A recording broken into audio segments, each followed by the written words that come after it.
Si je vous parle de tout cela aujourd'hui, c'est que quand la maladie survient, le couple vit une période tout à fait spécifique, car l'un tombe dans le handicap et l'autre vit normalement.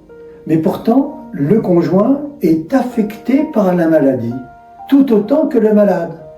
Et si vous pouvez intégrer ces deux notions, le conjoint est malade par procuration, le malade est vivant par procuration aussi. Ça devient mystérieux, hein. Le couple devient mystérieux. Et c'est pendant cette période que vous allez comprendre, vous allez toucher du doigt la force et la fragilité du couple.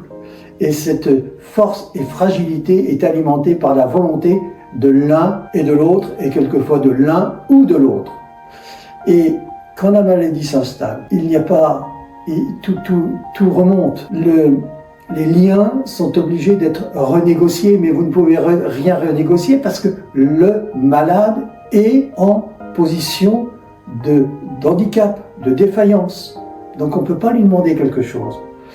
Et toute la responsabilité de l'évolution du couple appartient à celui qui est en bonne santé. Et là, il a un rôle absolument important, absolument essentiel. C'est sur lui que repose l'évolution du couple. Je ne dis pas la survie, parce que oui, la survie aussi.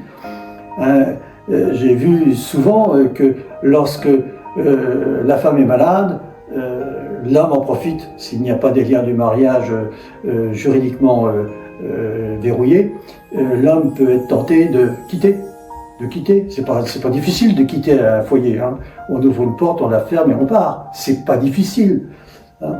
Et donc, le couple disparaît parce qu'il y a une difficulté majeure. Je le vois souvent.